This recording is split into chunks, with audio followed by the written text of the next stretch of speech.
This episode is brought to you by Iams Pet Food. When you choose Iams dry dog or cat food, you can see a difference in your pet with your own eyes. Healthy energy in 5 days, healthy digestion in 10 days, and healthy skin and coat in just 25 days. Satisfaction for you and them.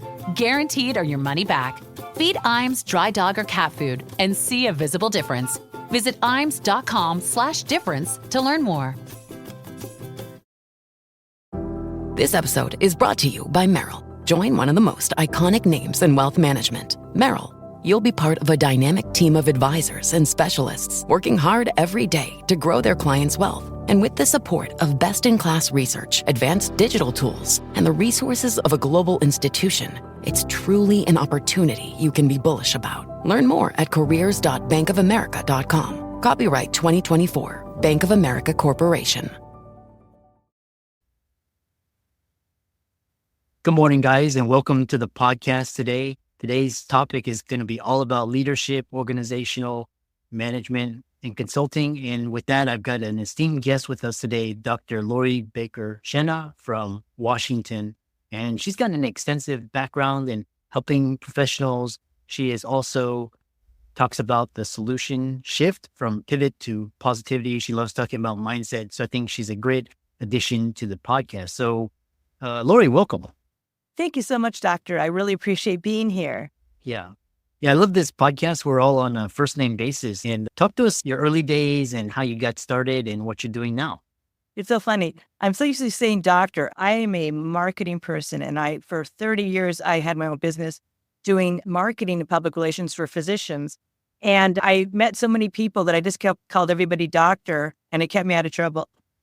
So it's a beautiful thing, because if I had to bring up your name, I'd say, doctor, this is blah, blah, blah. That's where that came from. That's funny that you said that. But anyway, I am for 30 years in my start of my life, I started my own business when I was 29. Wow. I was working at UCLA at their Neuropsychiatric Institute. And it was, as I would say, a crazy place to work. And with psychiatrists and everything, it's very interesting. And I realized at that point that I did not thrive in an environment where I was micromanaged. I realized I worked so hard, so many hours, and my pay was only this much. So I figured I am disciplined and I can do this. And this is back in 1987 when we barely had computers. And I'll talk about my investment in a second. But so it wasn't just work at home. It was something that was a big step. But I realized if I don't start my own business and do my thing, I will not be happy. And joy to me is the most important thing that we can have in this world. So I took this huge leap back in 1987, and I left UCLA, which was this very nice job. And we were in a recession in those days, and people said, you're going to fail. It's not going to work. And I thought, what happens if I fail? What's the worst thing that can happen to me? And the worst thing that can happen is I'll go find another job. So the risk reward, even as a young person, a 29-year-old, I realized, okay, let me give it a shot. So long story short, I started my own business, and in a year, I doubled my salary. And it has not stopped. I could literally be doing that today. I chose not to. But when you realize what your potential is and not let other people influence you, then it's just an open thing. So then when I was 55, back in 2013, I had gotten a degree in organizational leadership, and I had been working as a professor at Cal State Northridge in journalism. And I got non-Hodgkin's lymphoma. So I was diagnosed with that. And I realized at that point that I really need to do something different. I want to do something new. And I really enjoy leadership. So for the past 11 years, I switched again, and people said, how can you leave a tenured job at a university? And how can you give up this thriving marketing business? I said, because I want to try something new. And what's the worst that can happen? I'll go back to doing web content for physicians, right? So long story short, I started my leadership business 11 years ago, and that too has thrived incredibly. I have to say it's been a joy, but it's all about staying positive, finding your North Star, and truly not listening, and I call it to the haters, truly following what you know you can do, and then go ahead and do it. That's a wonderful introduction. And what's interesting is a lot of people, you did this back in the 80s. I did it in 2008. And, when the whole financial system and everybody told me I was crazy too. What I've really pondered recently is people that kind of take a leap of faith, and people listening, they're like, oh, wow, that's amazing. But if you're actually in the thick of things, it's really scary. It's like you got a family, you have a mortgage, you have a car, you have a spouse, kids. And this is really the real ramifications. And plus you have your identity tied up in your income, your net worth, what you do. So how do you let all of that go? Because that's for a lot of people, they cannot do that. I call it strategic risk. Mm. So I did a lot of freelancing the year before I took off. So I had a little bit of a safety net. But you really have to sit down and take an internal audit of your life. And that means really figuring out where you find joy. And while material things and you have a lot of responsibilities and that eats at you, how sustainable is that? And are you going to have a heart attack when you're 50 because you're doing things that you're not going to do? And then what's your family going to do? So you can really ease into a change with not having to just go for it and run away and sell everything. There are strategic things that you can do. And this, Chris, as a coach, you can do to ease into these risks. But you have to ultimately realize you only have one shot at life. And that sounds so cheesy, but it really isn't. And the older we get, the more time is more valuable than anything, because I can have all the money in the world. I'm 66. I could have all the money in the world, but if I live to 70, what good does it do for me? So I have to really think about the present and what am I doing? And is it bringing me joy? And am I in the right space? So that has to trump all the fears. And you have to make it realistic. You've got to have a good coach. You have to do things in steps. But to stay miserable, in my opinion, even if you're being paid a ton of money, is not viable. And for me, not realistic. Interesting. And I have to tell you, back in 1987, I got a loan out for $3,000 for a computer with a floppy disk that you literally mailed. It was so new age. And it cost me $2,500 to get a fax machine. So those two, that was like a $5,500 investment. And I didn't even know I was able to get, I think, an SBA loan or something. I wasn't being paid that much. You know what I'm saying? So it was a big investment, but it was investment in me. And if you know your potential, you really get rid of that imposter syndrome and really know your strengths and really take that audit. It's so worth it. I can't tell you. Yeah. It reminds me, because when you were talking about just your income, or a lot of people just hit that glass ceiling, and no amount of what they could be manipulated, whatever they do, it's like they can never break past that. There's just some things that are just not meant to be or out of their control. And whereas if you go out and every year you can grow and get coaching or take a course and increase your income 10, 20%, double your income, triple your income, taking those shifts. How do you apply this because now you do leadership consulting and you speak professionally and you go into organizations. What are key strategies you recommend for people to achieve these types of outcomes? I'm a big goal setter, and I really believe that you need to set financial goals, realistic financial goals. So my goal as a leadership consultant is not just to woo and to make everyone happy, but it's to make the company money. And I have successfully done this with the companies that I'm working with. I also have private clients that I coach, leadership, and I've helped them succeed in their dreams. But at the end of the day, you want people to be profitable. So we do deep dives into finances. But we also try to find what motivates employees and what causes employee engagement. Because if you have a happy, efficient workforce, you're going to be successful. And it's such a struggle now with the new generations, Alpha, Z, millennials. Their work ethic is not like the ones of your X's and your boomers. And I do a lot of generational stuff. But at the end of the day, you can go into a company and really elevate it to the point where you get more customers, you get more engagement with your employees, and you make more money, because that is the recipe for that. Especially for doctors. If you have, and I did this for my MBA program, my thesis for my MBA program back in 1988 when I got was how do you build a successful practice? And the ticket was not the doctor, it was the front office staff. And I lived in LA, and there was and we used gynecologists as an example. There are a zillion gynecologists in LA. How do you differentiate yourself? If you have a cranky, non-functional front office staff who makes people feel uncomfortable, the minute they walk in, you have no chance of success in your business because people will go out because it's such an intimate, urologist. I've heard of all the special urologists, all those. That is so crucial to have, and no one thinks it's really a ticket to success.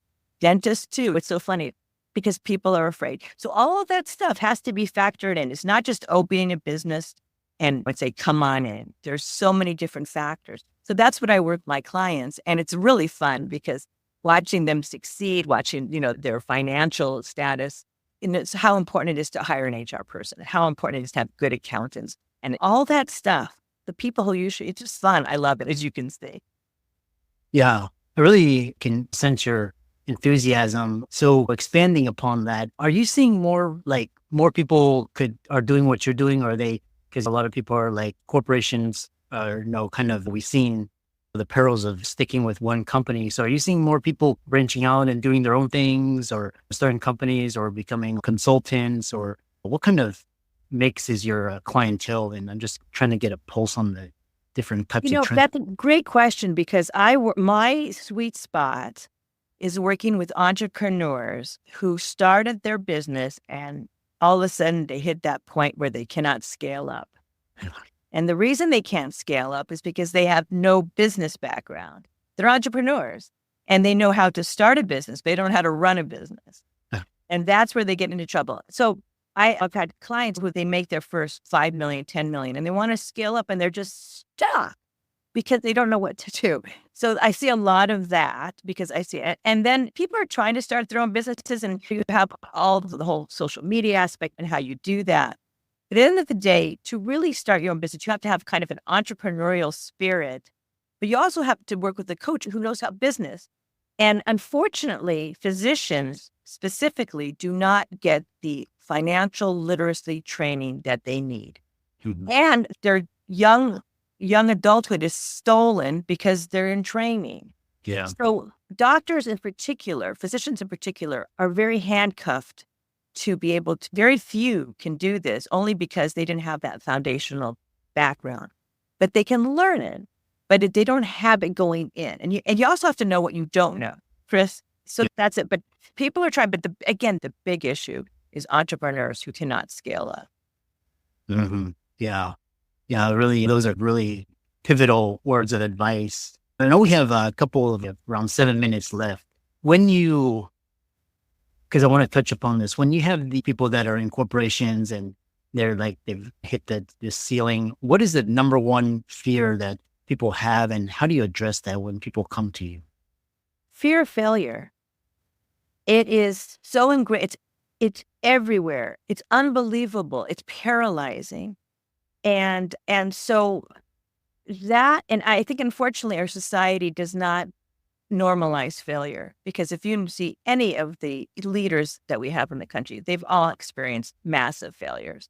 And that's how you learn. If you haven't failed hard, but it's very scary. We're not equipped to deal with failure. So how do you counter that? I have what I've been preaching for years, and I call it the solution shift, where instead of staying in the problem, you stay in the solution. You don't live in the problem. So no matter how bad things are, you don't stay in there and be miserable and be a victim. You start figuring out solutions the minute you realize that there's a problem. And once you begin to be a solution-oriented person, leader, you get clarification and things suddenly are doable. And the secret to that is understanding what you have control over and what you don't have control over. And once you figure that out, you figure out where to put your energy. And you put the energy into the things that you can control and don't worry about the things that you can't. That secret sauce really helps people move forward, especially in fear. And I have really watched over the past 11 years, people move and get unstuck because they've let go of the fear, let go of the guilt, and figured out a way to stay positive and move forward. Mhm. Yeah, I really love your message. If and talk about just your pivot to positivity. How can people find you? Because you do professional speaking, you do leadership coaching, and how people can find you and follow you and reach out to you. Hit me up on LinkedIn. I love LinkedIn, and that's a great place. My website is fine, but I really am active on LinkedIn. And I think that's a great place to also, if you're an entrepreneur, you should be living on LinkedIn because there's so many people you can connect with. And so there's so much you can do. You do not have to be stuck. And there's so many resources for you. Don't let you get in the way of what you want to do. And I got to tell you, being as old as I am now, I know one thing is that you are going to regret not trying and you're going to regret not trying more than you regret trying and failing. Because if you're in your 30s or 40s and you realize and you don't try to do it, you just say, okay, I'm going to stay stuck. When you're in your 60s, you are going to be so sad and you're going to regret it. But if you go and you try something and you fall on your face, you can say, you know what? I gave it a shot and it didn't work, but at least I tried. And that sounds so simple, but it's not, especially as we get older. So I have zero regrets because the things I've tried, I've had a lot of failures myself, a lot.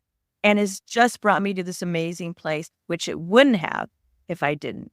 But we have to get rid of the fear of failure.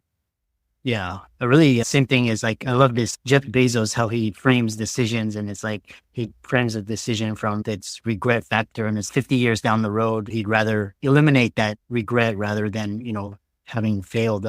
There's another interesting thing, and which you brought up was this, what if people like, they give it their all, like they heart and soul and it doesn't work out. That's preventing a lot of people from trying as well. So how do you address that? Learn from it. Mm. Sports is my favorite example. You're going to lose a lot. Full disclosure, I'm a huge Dodger fan. And of course, at this point, it's 3-0 in the World Series. And they've been won since 1988. So we've been living with failure for forever, since I was like a young person, since I started my business. And all of a sudden, where things are picking up. So you have to be able to learn and not beat yourself up. And again, surround yourself with resources that can, again, elevate you. I have to tell you something real quick. And Jeff Bezos, one of the big problems with leaders is they're afraid to delegate. And they're the control factor. And we could talk for hours about that. But I always say Jeff Bezos is no longer delivering packages. At one point, he had to give that up and trust that someone else is going to deliver his package. And that's a simple thing. I say it all the time, and it really opens people's eyes, because the hardest thing I do as a leadership consultant, Chris, is having people delegate. Please. Yeah. I'm the same way. I'm like, yeah, I shouldn't be doing this. I can't be doing this. I got to focus. Your time, I don't know what you're doing, Chris, but your time is way more valuable than whatever you're giving. You know what I'm saying? Do a time audit. But, and it also makes other people feel good because you trust them. But that's my Jeff Bezos comment. And it's true. He'd still be delivering packages and he'd still be in his garage. I really love this conversation. I think the audience will really love it too. And I think it really resonates. And for the audience, be sure to check out Dr. Lori Baker Schena's her website, The Solution Shift Pivot to Positivity. Reach out to her for services. She's been on a lot of podcasts. And thanks again, and keep up the great work. Thank you. You too.